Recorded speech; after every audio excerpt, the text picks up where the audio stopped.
Hello and नमस्कार दोस्तों, स्वागत है आपका हमारे यूट्यूब चैनल में। मैं आपका दोस्त, आपका होस्ट स्वागत करता हूं आपका तहे दिल से। आज हम बात करेंगे कि कॉलेज में जो प्रमोट हुए स्टूडेंट हैं, जो कि प्रमोट हुए हैं, उनको किस तरह प्रकार के पास किया जाएगा, किस प्रकार उसको नंबर दिया जाएगा, किस प्रकार वो उनकी अगली साल की मार्कशीट बनेगी। आज इसी टॉपिक में हम बात करेंगे डिटेल के अंदर। वीडियो के एंड तक बने रहिए, वरना कुछ भी समझ में नहीं आएगा।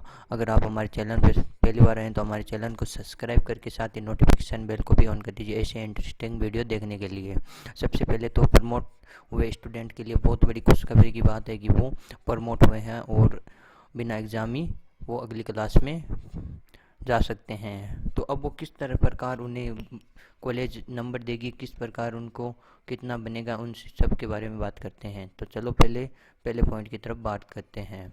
पहला पॉइंट है कि विश्वविद्यालय, जो भी यूनिवर्सिटी है, अनुदान आयोग द्वारा, अनुदान आयोग मतलब कि जो भी अनुदान आयोग है, परीक्षाओं की कार्य योजना से संबंधित, परीक्षा कार्य योजना होती है से संबंधित का परामर्श है कि यदि विश्वविद्यालय की अगर यूनिवर्सिटी मध्यवर्ती वर्षों मतलब आने वाली वर्षों के सेमेस्टर की परीक्षा आयोजित करने में असमर्थत है, मतलब आने वाली परीक्षा में असमर्थत है, परीक्षा नहीं करवा सकते, तो ऐसी स्थिति में वह परीक्षार्थी मतलब विद्यार्थियों को 50% अंक पूर्ववर्ती वर्षों मतलब पुराने वर्षों की मतलब 50% अंक पुराने वर्ष मतलब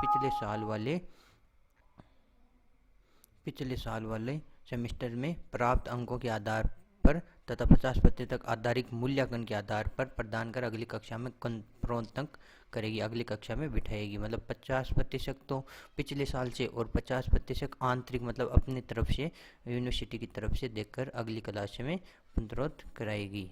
और इसके बाद हम दूसरे पॉइंट की तरफ चलते हैं। तो दूसरा पॉइंट है कि प्रथम वर्ष मतलब कि बीए मतलब जो भी प्रथम वर्ष में है, जो एमए प्रथम, बीए प्रथम, बीएससी प्रथम या बीकॉम प्रथम मतलब पहली फर्स्ट क्लास में है, उन विद्यार्थियों के लिए 10वीं और 12वीं कक्षा में प्राप्तों के मतलब 10वीं और 12वीं के परसेंट के औसत के आधार पर लिंक अंक दिए जा सकते हैं। मतलब 10वीं और 12वीं के हिसाब से दिए जाएंगे प्रथम वर्ष वालों को।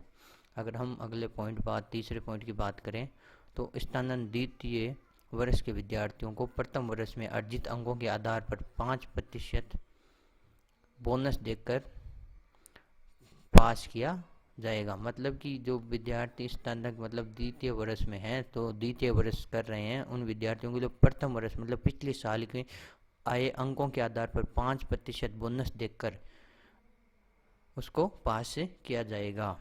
अब हम चौथी पॉइंट की बात करें तो अंतिम वर्ष टर्मिनल सेमेस्टर के परिसर संगठन महाविद्यालयों तथा संबद्ध महाविद्यालयों के नियमित एवं आदि सभी वर्गों के विद्यालयों के मूल्यांकन के लिए निर्धारित की गई व्यवस्था से विभाग को अवगत करवाएं। अंतिम वर्ष मतलब पिछले साल के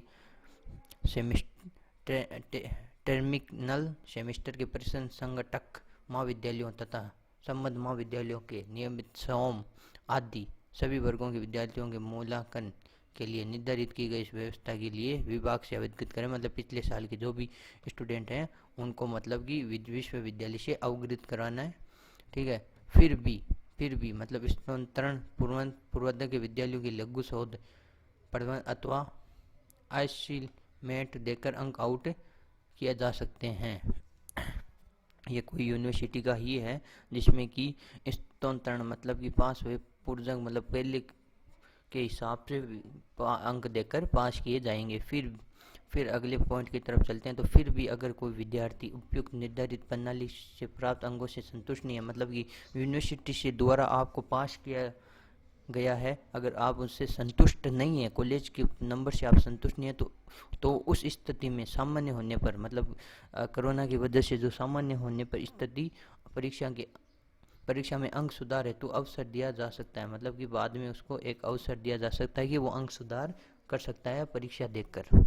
अगर हम अगले पॉइंट की बात करें, विधि संकाय में बार काउंसिलिंग ऑफ इंडिया में नए दिशा निर्देशों का पालन करना पड़ेगा। मतलब यूनिवर्सिटी का जो भी नियम कानून है उसको पालन करना पड़ेगा काउंसिलिंग ऑफ इंडिया के द्वारा।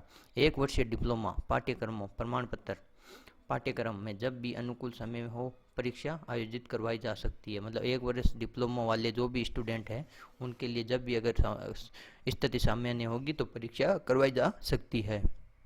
कठिनाई निवारण के लिए विश्वविद्यालय अनुदान आयोग द्वारा जारी दिशा निर्देशों का पालन किया जाएगा। मतलब ये है कि सारे मतलब ये कठिनाई और कुछ भी होने पर यूनिवर्सिटी कॉलेज द्वारा दी गई कानून का पालन करना होगा। आज के लिए बस इतना ही। हमारे साथ बने रहिए, ऐसे वीडियो देखने के लिए धन्यवाद।